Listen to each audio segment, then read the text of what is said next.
Nous sommes le 9 mars, il est quasiment midi. Alors, je ne sais pas si vous allez les entendre, mais moi je viens de les entendre. Il y a des vagissements goliathiques. Voilà, monsieur Goliath vagit. Alors, quand il vagit, c'est qu'il veut une promenade. Ok ? Alors, le problème, c'est que midi, c'est pas l'heure, mais voilà, on ne choisit pas. Voilà, super énervé, super agité, on veut la promenade. Le problème, c'est que j'ai pas mes chats, moi. Je n'ai pas mes chats. Qu'est-ce que je fais sans mes chats? Goliath et les chats. C'est trop tôt. C'est trop tôt pour les chats. Vous voulez que je vous montre les chats? Parce qu'il y a des chats à midi. Oh, voilà déjà un qui arrive. Qui sort de la cave. Donc il est déjà sorti de sa cachette. Palou, Palou. Bon, je ne vais pas faire les cris de Palou parce que c'est assez horrible. Ça me fait un peu peur. Je pense que... Palou. Enfin bon, j'ai dit que je ne le faisais pas, mais je le fais quand même. C'est bien moi ça, hein? Ok. Bon, voilà déjà. Alors, vous entendez les vagissements. Bon, là, ça vagit sec. Et donc, on va aller shooter. Il fait très très beau. Il fera moins beau demain. Nous sommes lundi. Il n'y a rien de normal dans le truc. Je vais vous parler enfin de la mitochondrie. Et notamment, en particulier plutôt, enfin bon, on va dire d'autres petits aspects, mais je ne vais pas faire un grand cours. On est parti en principe pour 28 minutes, voire 29. On ramasse notre Goliath. Hop, pas laisser tomber. Ça, ce serait la cata. Ouh, le boudou. Oh oui, mais en forme. Oxo, allez, viens. Oxo se dit, mais non, une promenade à cette heure-ci. Regardez-le, il est tout. Voilà. C'est une promenade à cette heure-ci, c'est pas normal. Palou. Bon, j'arrête. Palou. Oui, mais vous voulez. Ils ont chacun leur tonalité. Allez, hop. Donc, je vous parle jamais de mitochondrie, moi. Je laisse ça à des plus experts que moi. Ok. Il y en a. Mais, bon, aujourd'hui, je vais vous parler d'une molécule très importante pour la mitochondrie. Je vais essayer de ne pas faire tomber Goliath ou le téléphone ou pousser sur le truc comme l'autre fois. Oh, qu'est-ce que ça m'avait énervé. Bon, on va peut-être pas avoir le palou. Hein. C'est la carnitine. La L-carnitine. Pourquoi L? Je regarde quand même. Palou. Oh, c'est vraiment pas de son heure, le palou. Hein. Ils ont des nuits agitées, vous comprenez? Ouf, Goliath, attention. Ah, Goliath, tu vas finir par tomber. Oh là là, cette porte qui ne se ferme pas en plus. Voilà. Allez, Goliath, viens. On y est. Et donc, L-carnitine. L, donc c'est l'évogir. C'est une molécule qui a deux isomères, donc un peu comme un gant gauche et un gant droit. Et c'est la L qui est évidemment la forme naturelle. Jamais parler de D ou de mélange de L et de D, vous, surtout pas, c'est totalement artificiel. Voilà, j'ai tout fermé, on est parti. Et donc, L-carnitine, qui est produite en partie par l'organisme, foie, rein, cerveau, de mémoire, mais qui est aux 3/4 doit être apportée par l'alimentation et qui est quand même une molécule plutôt présente dans les produits animaux, dans la chair animale, très présente dans la viande rouge. Oui. C'est difficile hein, quand on est végétarien, vegan, il y a des trucs qui peuvent manquer. Donc ça, c'est quelque chose qu'il faut doser. A fortiori, si vous ne mangez pas beaucoup de viande. Bon, il y en a dans le poisson. Hein. Si vous mangez beaucoup de poisson, ça devrait le faire. Alors, bon, ça devrait le faire ou ça ne le fait pas du tout. Il y a plein de déficits. Maintenant, je le teste très régulièrement. Pourquoi? Parce que c'est une molécule totalement indispensable pour le bon fonctionnement des mitochondries.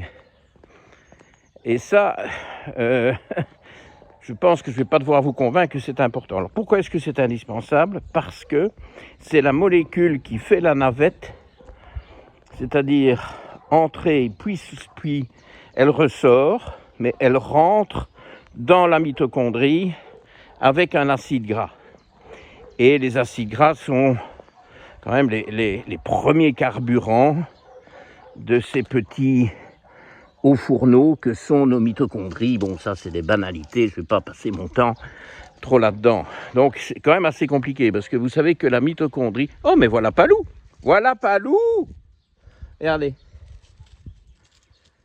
Palou. Et le voilà. Et voilà mon Palou. Vous voyez, on a quand même nos chats. Hein. Malgré l'heure inhabituelle, les chats ne peuvent pas résister aux besoins de promenade. Ah, ça me fait plaisir. Oh mon Palou. Oh, il y a une voiture qui arrive, il est couillon. Hein. Enfin, il est prudent, c'est bien. Donc, vous savez que les mitochondries sont d'anciennes bactéries. Donc là, on était dans le monde des cellules prokaryotes, donc cellules isolées. Et voilà, au cours de l'évolution, mais là on est parti sur des milliards d'années, en tout cas des centaines de millions, je n'ai pas tout à fait l'échelle en tête, mais c'est du costaud. Les cellules ont commencé à collaborer et ça a fini par donner des cellules que nous connaissons chez l'humain et chez évidemment tous les animaux, qui sont donc des êtres vivants plus évolués, qui sont des cellules eucaryotes, où il y a des bactéries qui ont été intégrées, le noyau en est une, et la mitochondrie, je dois dire plutôt les mitochondries, parce qu'il y en a évidemment des quantités colossales. Il peut y avoir jusqu'à 3000 mitochondries dans une cellule musculaire qui a évidemment besoin de fabriquer beaucoup d'énergie pour la contraction musculaire. Ne parlons pas du muscle cardiaque. Il y a intérêt à ce qu'il contracte aussi, celui-là. Enfin bon, c'est essentiel, je ne m'étends pas là-dessus. Et donc, ces anciennes bactéries ont des caractéristiques des bactéries, c'est-à-dire qu'il y a typiquement une double membrane. Okay, et donc, la mitochondrie a une double membrane. Donc, c'est très important pour les explications qui suivent. Et vous vous rendez bien compte que c'est toute une histoire de faire entrer l'acide gras, hein, qui est une grosse molécule, déjà pas mal. Il y en a de plusieurs longueurs, mais ça peut être très gros et c'est jamais très petit. Donc c'est tout un parcours du combattant de faire entrer cet acide gras à l'intérieur de la mitochondrie, là où on appelle la matrice. Ah, c'est bien, voilà Goliath qui fait ses besoins. Je surveille la qualité de la chose. Oui, très bien. Et alors le Palou vient vérifier aussi. Et ça c'est très important pour les humains et les animaux. C'est bien. C'est pas constipé. Enfin, c'est pas dur. C'est pas trop mou. Enfin, bon. Vous êtes à table peut-être. Impeccable. Donc, non mais, c'est pour ça qu'il crie. Hein. Et c'est la promenade où il veut promener, ça c'est clair, parce que vous allez voir que ça va continuer, il est en forme. Mais il y a aussi le besoin, le grand besoin, comment est-ce que vous dites, la grosse commission. J'arrête avec ce thème, puisque vous êtes à table, je passe. Donc, il faut faire franchir à l'acide gras la double membrane pour l'amener dans ce qu'on appelle la matrice mitochondriale, la matrice, là où dans le jus de la matrice baigne évidemment toute l'architecture, enfin c'est plutôt de l'ingénierie plus exactement, qu'on appelle la chaîne respiratoire et qui transforme notamment ces acides gras via ce qu'on appelle la bêta-oxydation en énergie sous forme d'ATP, adénosine triphosphate. Bon, voilà. Bon. Mais ça, on ne va pas toucher. On s'intéresse à la L-carnitine, qui est souvent déficiente. Et il peut y avoir aussi des problèmes chez ceux qui mangent beaucoup de viande. Ne prenez rien pour acquis. Ça, c'est des grandes théories.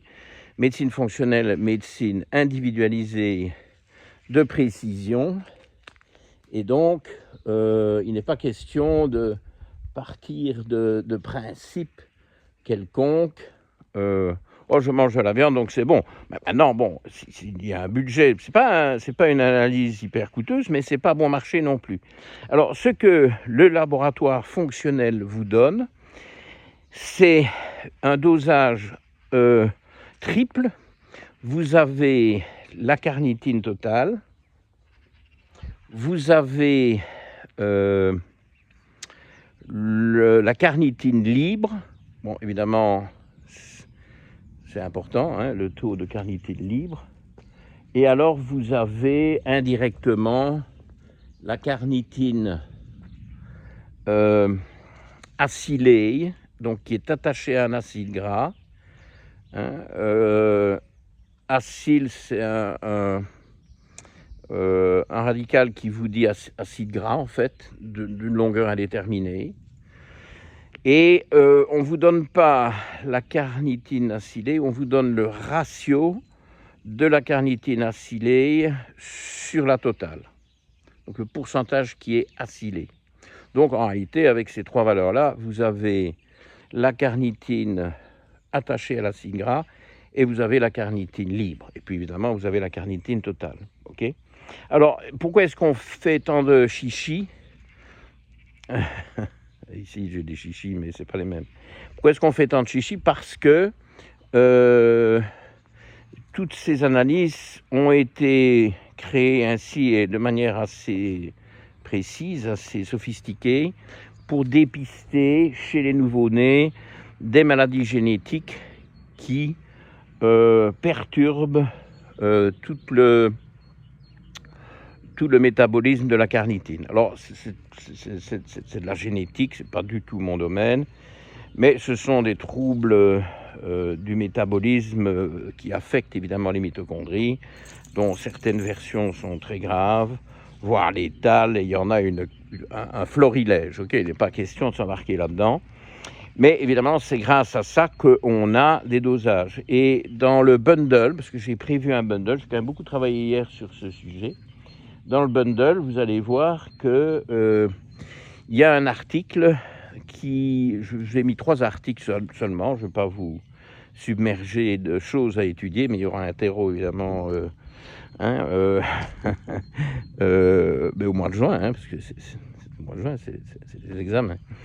Et cet article nous dit que, bon, il est très connu depuis des décennies, qu'il faut s'intéresser chez les nouveau-nés à ces dosages pour dépister à temps des altérations graves du métabolisme de cette nature, mais de plus en plus on se rend compte que des troubles mineurs, donc là on s'oriente plus vers des génotypes que vers des maladies génétiques, mais c'est un continuum. Une maladie génétique, c'est jamais que quelque chose qui vient d'un génotype, hein. Bon, mais sauf qu'il y en a qui sont graves, alors on parle de maladies génétiques. Et donc il y a plein de variantes là-dedans, hein, et donc c'est pour ça qu'on fait les 3 dosages dont je vous parlais, pour enquêter sur des conséquences éventuelles sur toute une série de maladies. Vous verrez ça dans l'article, je ne m'étends pas, parce que ce n'est pas mon sujet, moi, la maladie. Moi, je suis dans la santé, je ne sais pas si vous avez déjà remarqué. Préventive, ok, et bienveillante. Vous comprenez ça? Et donc, ça c'est intéressant. Alors, il y a aussi plein de problèmes dans tout ça, avec des réactions adverses à certains médicaments, notamment les antiépileptiques, qui s'expliquent par tout ça. Bon, tout ça est très spécialisé. C'est pas, je trouve, le domaine de la médecine fonctionnelle, bien qu'on pourrait quand même si ça n'a pas été fait par les spécialistes, s'intéresser un peu à la chose, si on veut, mais bon, je peux vous dire que je n'ai pas encore vraiment fait ça, je découvre un peu ces aspects-là. Moi, ce qui m'intéresse, c'est de m'assurer qu'il y a suffisamment de carnitine pour faire fonctionner les mitochondries. Et figurez-vous, je m'y intéresse depuis presque 40 ans, non, mais je sais pas, 35, 37 ans. On parle de carnitine depuis lors, parce qu'en médecine du sport, c'est très important. Et d'ailleurs, j'ai beaucoup utilisé de carnitine dans ma carrière de médecin du sport, en buvable, en récup, après les courses, voire en injectable, puisqu'à cette époque-là, c'était la règle. On administrait des soins de récupération en injectable, typiquement en intraveineuse, ce qui maintenant est interdit, qu'on ne fait plus, que plus personne ne fait, mais bon, maintenant, il y a d'autres approches assez sophistiquées. Alors, Goliath est un peu en panne. Viens, on va descendre un peu, viens, on va aller voir. Alors, pendant qu'on descend et que je vous explique pourquoi je donne tant d'intérêt à la carnitine, alors là, ça, c'est les premières violettes. Je n'ai pas encore vu de violettes, et là, il y en a mais un placard. J'espère que vous le voyez, parce que je suis obligé de faire un direct. Je n'ai pas encore vu de violettes, et là, il y en a bien 50, au bas mot. Ça explose, avec le bon temps qui est revenu. Alors, le problème des violettes, c'est qu'il y a une triclée, c'est belge ça, non? D'espèces, et je ne m'aventurerai pas trop vite à vous donner le nom de celle-là. Pour ça, il me faut Luc Bailly. Luc, tu m'entends? Luc Bailly est un remarquable mycologue et botaniste exceptionnel. Et lui, rien qu'à les voir en un clin d'œil, il va vous mettre un nom d'espèce à coup sûr. J'y arrive, mais il faut que je prenne mes bouquins. J'y arrive pas comme ça tout seul. Et puis, il faudrait arracher une violette pour la regarder de plus près. Bon, on va les laisser bien tranquilles où elles sont. Et ce parterre de violettes est bien joli. Alors là, on a une journée. Bon, bref, vous voulez savoir ce que je foutais avec cette carnitine. Mais bon, forcément, pour les courses par étapes, c'était quand même intéressant de rendre de la carnitine pour nourrir tout ce métabolisme, cette bêta-oxydation mitochondriale. Okay, alors, un peu d'explication sur la manière dont la carnitine fonctionne en pratique. Bien, Goliath, regarde ici, tu vas être très bien. Tu vas un peu explorer. Et ici, il y a plein de renards qui viennent, et donc, et de chiens aussi, certainement. Je vais un peu renifler tout ça. Donc, cette carnitine, voilà, les chats suivent. Hein, Oxo d'abord, Palou ensuite. Cette carnitine va se lier à un acide gras. Donc c'est ce qu'on appelle une acylcarnitine, et traverser la membrane externe de la mitochondrie. Okay, donc on rentre avec un enzyme transporteur de l'acylcarnitine à travers la membrane externe, et cette enzyme s'appelle la carnitine palmitoyl transférase 1. Pour les intimes, CPT1. Okay, CPT1. Bon, et là, c'est là qu'il y a des maladies génétiques, en veux-tu, en voilà. Bon, pas notre problème. Et puis alors, il faut passer la deuxième couche de la mitochondrie, donc la membrane interne. Et là agit la carnitine palmitoyl transférase 2, donc qui est le partenaire indispensable CPT2. Okay, donc voilà. Alors, à l'intérieur de la carnitine, il y a encore d'autres manipulations autour de la carnitine, et notamment un enzyme dont j'ai trouvé qu'il était intéressant de vous parler, parce que là aussi il y a des maladies génétiques, etc.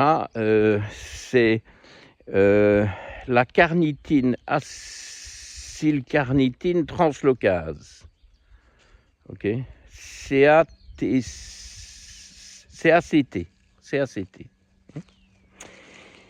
Et puis alors, il y a encore un quatrième enzyme qui joue, qui est la carnitine, acylcarnitine. J'ai un anti-sèche. Hein. La carnitine, pardon, OACT, j'oublie toujours le O, parce que c'est là que c'est sur une molécule, un atome d'oxygène que ça se passe, la carnitine O-acétyl transférase. CRAT. Alors pourquoi CRAT? Ça ne colle pas trop bien, mais il faut bien donner des acronymes différents. CRAT. Alors dans le bundle, je vous donne des petits résumés d'IA, de Gemini sur tout ça pour un peu approfondir si vous voulez. Mais bon, c'est pour ceux qui veulent creuser. Peut-être qu'un jour je ferai quelque chose de plus poussé là-dessus. C'est assez passionnant. Enfin, c'est la biochimie. Moi, j'adore la biochimie, mais hein, c'est pas n'importe quoi. Donc CPT1, CPT2, CACT et CRAT. Donc il y a 4 enzymes qui jouent là-dedans. Et on va en rester là pour aujourd'hui. Par contre, je dois encore vous parler d'un 5e enzyme qui est celui qui fait entrer la carnitine au niveau des entérocytes. Okay, puisque 75%, les 3/4 de la carnitine sont d'origine alimentaire. Donc il faut que ça rentre, ça passe la barrière de l'intestin. Et cette enzyme, c'est OCTN2, Organic Cation Transporter Novel 2. Enfin, moi, je préfère OCTN2. Moi, je ne peux pas dire que je suis intime avec cette enzyme, mais OCTN2 me parle plus que le nom complet. Ok. Oui, on vient se frotter à moi et on vient se frotter à Goliath. Ils veulent un contact. Toutes les X minutes, ils ont un contact physique. Eh oui. Enfin bon, ceux qui n'aiment pas les animaux sont servis. Et donc, voilà, ça c'est un peu le topo. On ne rentre pas dans plus de détails, mais on vient aux choses pratiques. Comment est-ce qu'on supplémente la carnitine? Donc ici, il n'est plus question d'injection, il est question de gélules, hein, voire de poudre. Mais bon, on va parler de gélules, pas de comprimés. Et ces gélules, il y a toute une gamme. Je ne sais pas pourquoi je regarde mon anti-sèche, parce que ça, normalement, je connais. Et moi, j'utilisais toujours l'acétyl L-carnitine. Hein, acétyl L-carnitine, ce qui veut dire que l'acétyl, qui est donc un mini radical d'acide gras à 2 carbones, c'est juste du carbone et de l'hydrogène, est collé sur la carnitine, acétyl L-carnitine, et c'est ce que j'utilise depuis bien des années. Il fut un temps, je vous parle d'un temps que beaucoup d'entre vous n'ont pas connu, il y a 30 ans, bon, on n'avait pas ça, on avait, si je me souviens bien, de la L-carnitine, point. Okay. Alors, au fil du temps, on a considéré que l'acétyl L-carnitine était davantage biodisponible, okay, était mieux absorbé par cette OCTN2. Alors, je voulais vous dire, il y a aussi une petite diffusion passive de la carnitine. Mais l'essentiel de la L-carnitine rentre dans le corps humain via l'intestin grêle par transport actif. Et ce transport actif est à la charge de l'OCTN2. Mais il y a une petite entrée passive. Alors quand c'est passif, ça passe en paracellulaire, entre 2 entérocytes. Et quand c'est actif, c'est en transcellulaire, et l'OCTN2 est fiché dans la bordure ambrose de l'entérocyte et va capter la L-carnitine et faire entrer.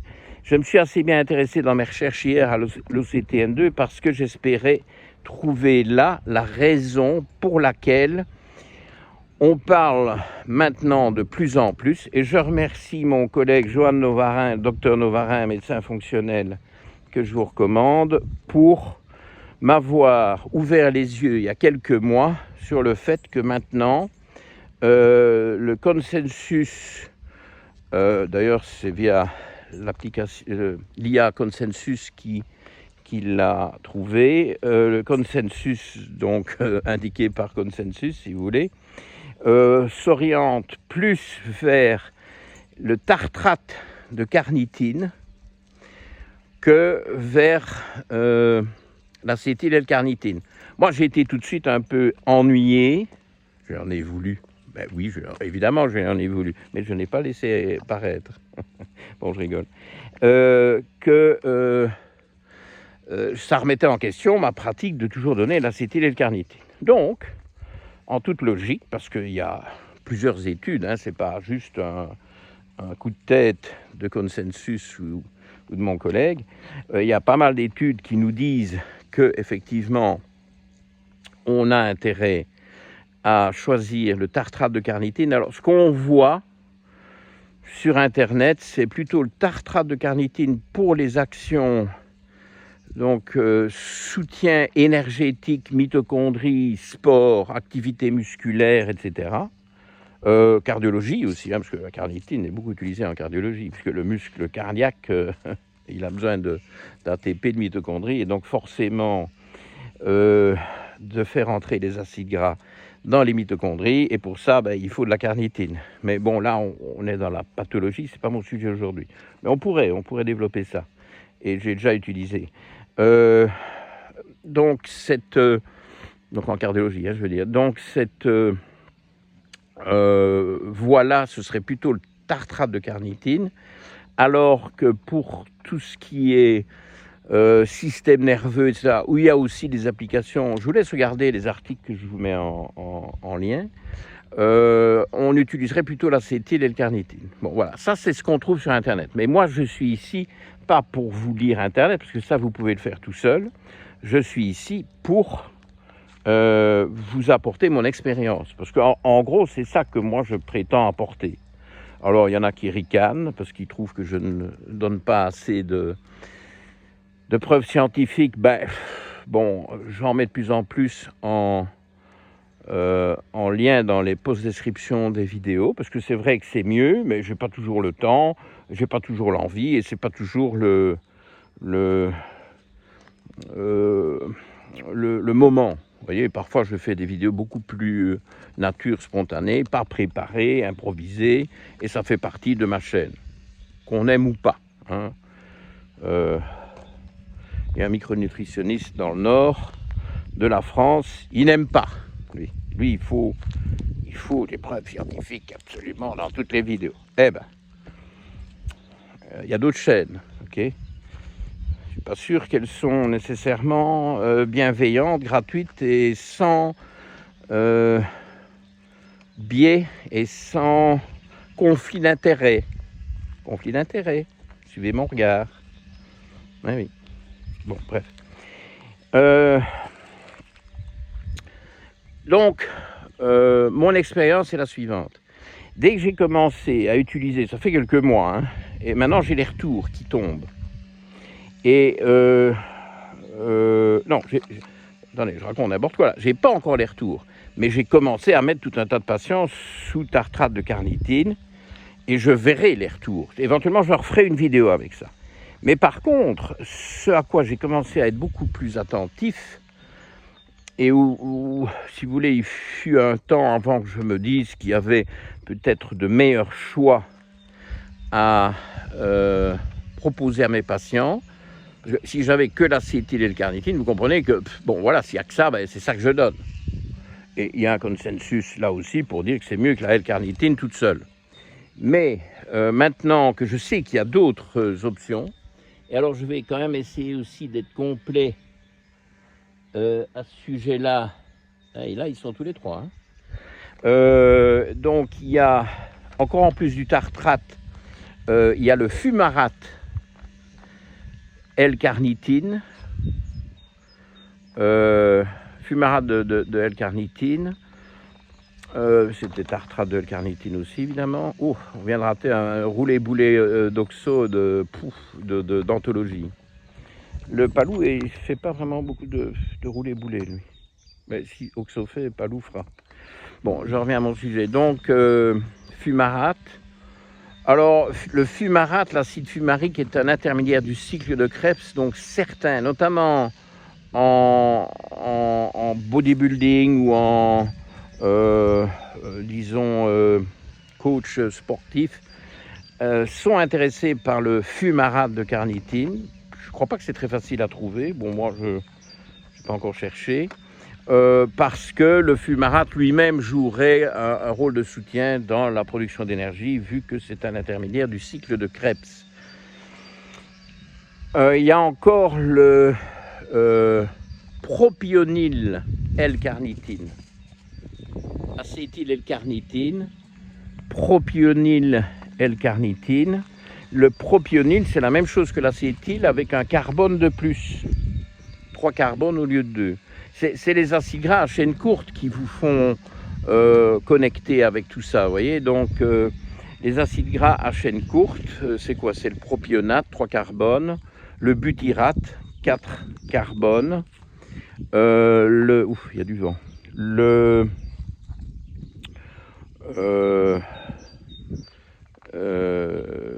Il y en a à 5 carbones, penta, mais je l'ai ici, hein, parce que pas mélanger tout. Pentanoïque, oui, l'acide pentanoïque, j'ai pas osé le dire parce que j'ai peur de me planter. En fait, je suis un peu perturbé par l'acide pentadécylique. L'acide pentadécylique, penta c'est 5 en grec, merci.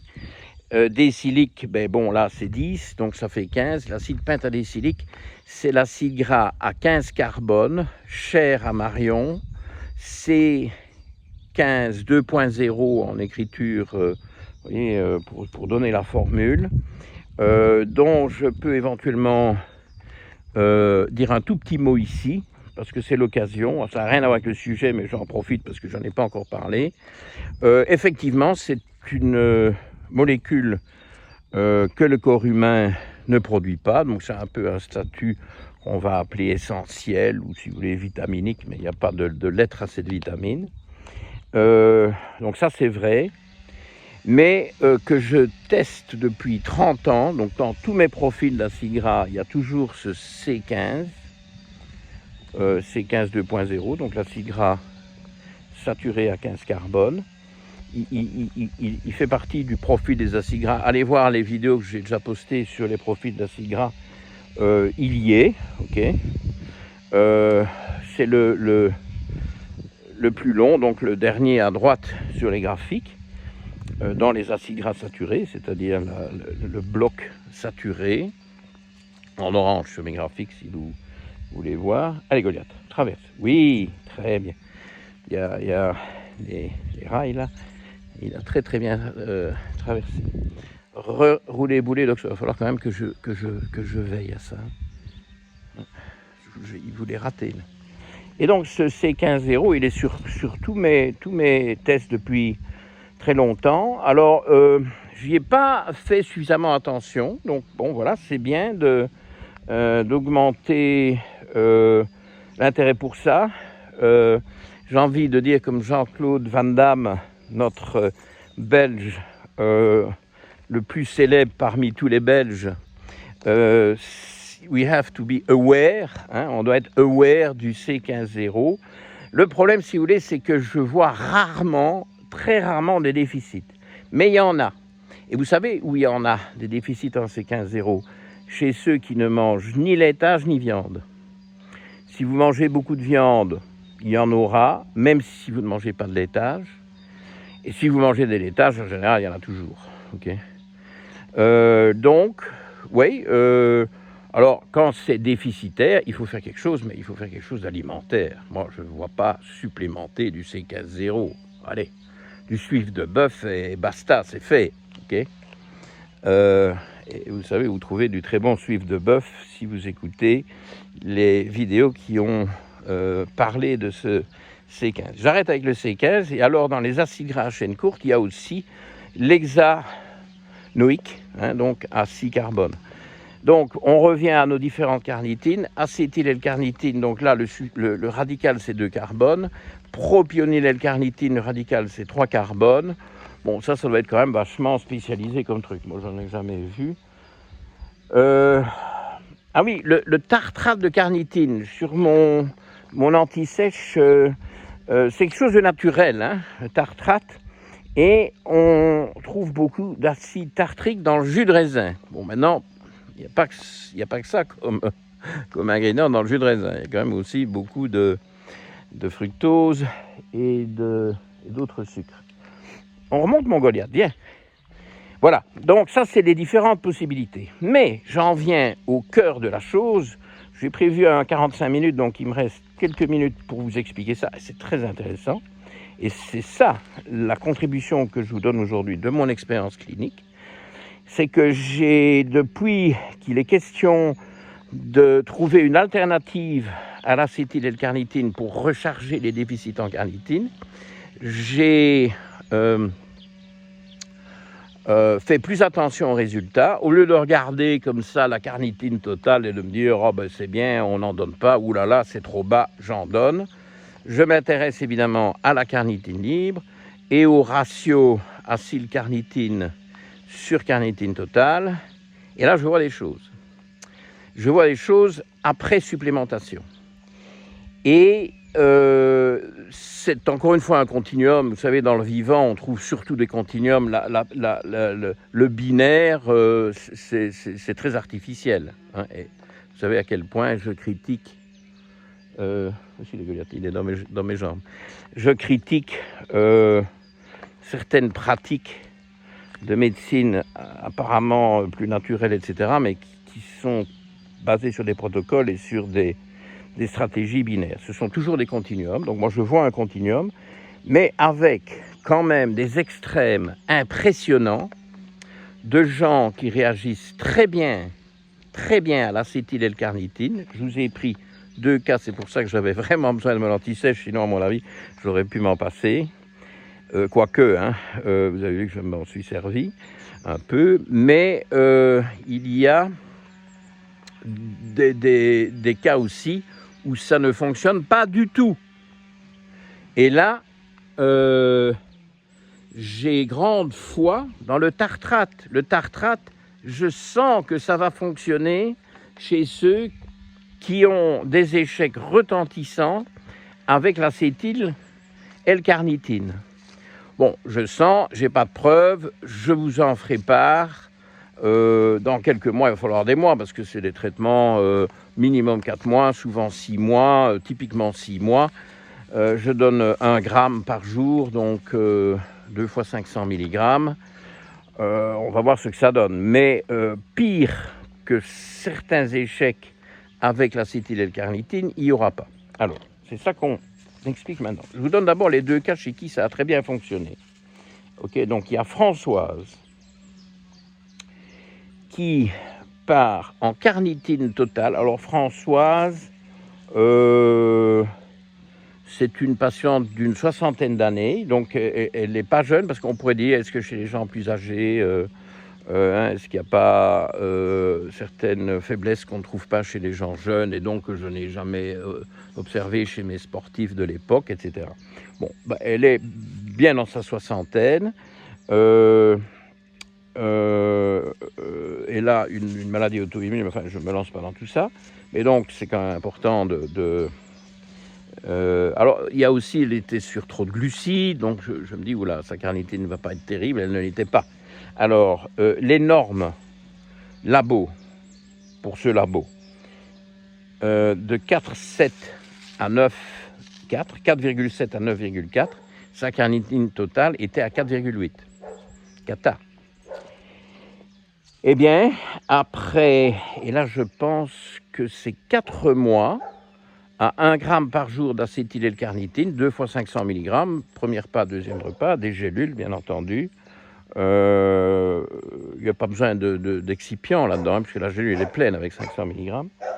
Et donc, elle passe de 4,8 au ras des pâquerettes, c'est pas bon ça, hein, à 8,3, près du maximum. Parfait ça, hein, parfait. Et alors, la carnitine libre, encore mieux, elle était à 3,8 avec des normes qui vont de 4 à 8,2, donc elle était en déficit flagrant. C'est que ces normes sont toujours assez ouvertes, puisque c'est soi-disant 95% de la population qui sont bien. Ben non, ils ne sont pas bien. Hein, là-dedans, il y a plein de personnes qui ont des diètes qui ne leur conviennent pas, etc. Et donc, sa carnitine libre était à 3,8 en dessous de 4, et maintenant, elle est à 6, en plein milieu des normes. Donc, c'est un succès parfait en 4 mois, parce que je fais aussi des traitements de 6 mois, quand c'est des traitements de suivi. Bon, ici, on ne peut pas rêver mieux. Donc, dire, ah ben, l'acétylcarnitine, génial, ça marche pas pour tout le monde. Alors, j'ai un deuxième cas, moins flambard, sur lequel je vais aller un peu plus vite. Et là, je vais m'intéresser uniquement à la carnitine libre. Vous aurez ce panel avec ces résultats-là dans le bundle. Donc, pour aller regarder tous les chiffres en détail. Mais ici, je vous parle. Vous avez remarqué que je vous parle. Hein, vous êtes censé écouter ce que je vous dis, non? Au lieu de regarder tout le temps ces bestioles-là. Regardez. Ça vaut pas la peine. Hein. Il vaut mieux écouter ce que je dis que de regarder le palou qui lui-même regarde... je ne sais pas quoi. Et donc, c'est la deuxième patiente qui s'appelle Florence, qui se reconnaîtra. Elle part d'un... Alors là, est-ce que c'est 4 mois ou 6 mois? Non, si c'est pas 6 mois. Ou peut-être 4, je sais plus. C'était peut-être son premier traitement quand même. Et là, elle part d'une carnitine libre à 3,6, là aussi hors norme, en dessous des normes. Et le traitement, je crois que c'est 4 mois, l'amène à 6. Bon, ça, hein, là aussi, 1 gramme par jour, 2 fois 500 mg. Et alors, je vais prendre son cas, elle. Le ratio acylcarnitine était trop haut, de 0,6. Il devrait être inférieur à 0,4, d'après les normes labo. Et il dégringole à 0,24, ce qui est absolument parfait. Okay, on veut pouvoir utiliser de la carnitine libre, donc on n'aime pas que ce ratio soit trop haut. En tout cas, il était trop haut, 0,6 au-dessus de 0,4, et maintenant il est à 0,24, 24, parfait. Et là aussi, c'est une patiente qui n'est pas jeune, bon, elle ne va pas aimer ça, mais enfin bon, elle est ménopausée, elle est dans la cinquantaine, ok. Donc, top l'acétylcarnitine. Mouton, mais vous avez toujours donné ça depuis que vous étiez petit, ou presque. Continuez à donner ce truc-là. Pourquoi est-ce que vous venez nous enquiquiner avec cette vidéo qui n'en finit pas? Mais oui, mais c'est pas toujours aussi brillant. Ah oui. Alors là, on va parler de Phil. Phil, qui est qui est mon patient anglais favori, plus discipliné que lui, il n'y a pas. Je vous ai déjà parlé de lui dans une autre capsule qui n'a absolument rien à voir avec cet MC, parce que c'est vraiment un modèle. Et même chose, très sportif, ok. Et alors là, c'est un patient que je suis depuis longtemps, mais il n'y a pas si longtemps que ça que je dose sa carnitine. Vous voyez, c'est ça l'intérêt. Et donc là, il était parti en carnitine libre de 4. Donc exactement pile poil au minimum. En fait, c'est 3,96 et il était à 3,96. Exactement sur le seuil inférieur. Pas bon pour quelqu'un d'aussi sportif. Et donc, je lui donne la même soupe que ce que je vous ai expliqué tout à l'heure. Et en 6 mois, là, je suis certain que c'est 6 mois, parce que lui, je le vois tous les 6 mois, il passe à 4,7, alors que la norme va jusqu'à 8,2. Pas brillant, ça. Pire que ça, le ratio acylcarnitine, qui était déjà un peu haut à 0,46, je vous rappelle que la limite c'est 0,4, monte à 0,64. Ça veut dire que son acétylcarnitine, il ne sait pas bien l'utiliser.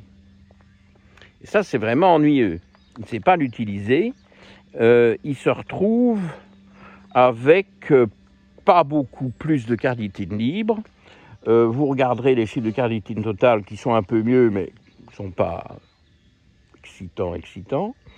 Et le ratio de carnitine acylée.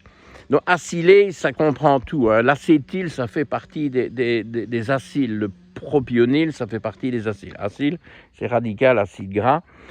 Acétyl, c'est 2 carbones. Et puis, je vous ai cité tous les autres tout à l'heure. Donc, ça n'a pas fonctionné chez Phil. C'est Philippe, mais tout le monde dit Phil. Okay, ça n'a pas fonctionné. Bon, maintenant, ce n'est pas non plus catastrophique. Mais alors, j'ai un dernier cas clinique, le plus terrible de tous. Hein, c'est Antoinette qui se reconnaîtra. Je peux vous dire qu'elle est assidue. Et alors, alors là, c'est le cataclysme. Vous êtes prêts pour le cataclysme? Oui? Vous êtes assis? On part de 4,7.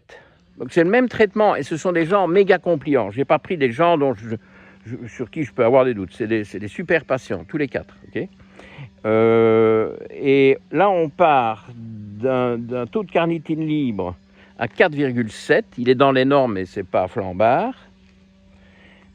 Et 6 mois, 2 fois par jour, j'ai bien demandé si c'était pas trompé. Non, je n'ai pas trompé rien du tout. Et vous allez comprendre qu'effectivement, il y a un problème avec l'acétyl-L-carnitine chez cette patiente-là.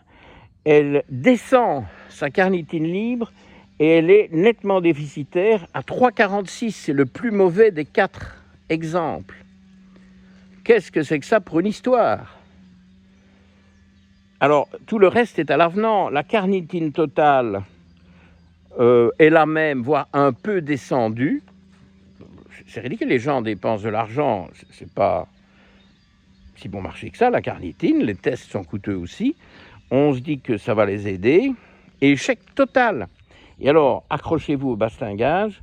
Le ratio qui était légèrement trop, 0,43, donc au-dessus de 0,4, est maintenant à 0,93. Donc, Antoinette est une patiente chez qui l'acétyl-L-carnitine est néfaste. Ça l'empire. On va aller près des odeurs du Bouvier bernois. Bon, là, ça dure, hein, on est à 3/4 d'heure, hein, ça va être fini. Et donc, Cata de chez Cata. Donc, conclusion de tout ça, quand vous tombez sur des déficits en carnitine, ou si vous voulez aider les gens en leur donnant la carnitine, l'acétyl-L-carnitine n'est pas la panacée. Pas du tout. Et c'est peut-être indirectement pour ça que dans les études, on commence à trouver beaucoup de bonnes indications, de bonne efficacité pour le tartrate de carnitine, sans que ces études donnent ce genre de chiffres, à ma connaissance. Bon, maintenant, je ne les ai pas toutes vues de près. Mais, bon, à vérifier. Oula, les pollens. Je ne suis pas allergique au pollen, enfin. Bon, les tout premiers, peut-être. Il y a tous les trucs des noisetiers, là, qui sont en pleine folie, et d'autres, maintenant, qui commencent. Alors, viens ici, parce qu'ici, il y a des odeurs du Bouvier bernois, ça te plaît. Et donc, c'est vachement intéressant, non? Vous ne trouvez pas ce que je vous dis là? Alors, maintenant, donc, je fais une grande expérimentation avec le tartrate. On verra ce que ça donne. Faites-nous part de vos trouvailles, de vos conclusions, de ce qui remonte. Ça, c'est les chiens de la maison du coin. Ils ne sont pas habitués à ce qu'on débarque en plein midi. Et donc, évidemment, par exemple, quelqu'un comme Antoinette et Phil, ici, je viens de les remettre 6 mois sous tartrate de carnitine, et les prochains tests dans 6 mois seront super intéressants. Ce sera probablement le bon moment pour refaire le point avec vous sur cette histoire de carnitine. J'espère que ça vous aura plu, que vous aurez appris des choses. Je finis la promenade avec un Goliath, vous avez vu, qui est beaucoup mieux et qui n'a pas couiné du tout aujourd'hui. Et je vous remercie pour votre attention sur cette capsule printanière et assez longue, mais il y a un scoop dedans. Ah oui, il y a un scoop. Voilà. Alors, il y en a qui font du copier-coller d'autres podcasts et autres vidéos YouTube. Et moi, quand j'observe quelque chose d'intéressant sur le plan clinique, eh bien, je vous en fais part. Okay, et c'est ce que j'ai fait aujourd'hui. À vous de jouer maintenant. Échangeons, apprenons les uns des autres. Et à bientôt. Et merci beaucoup. Bye bye.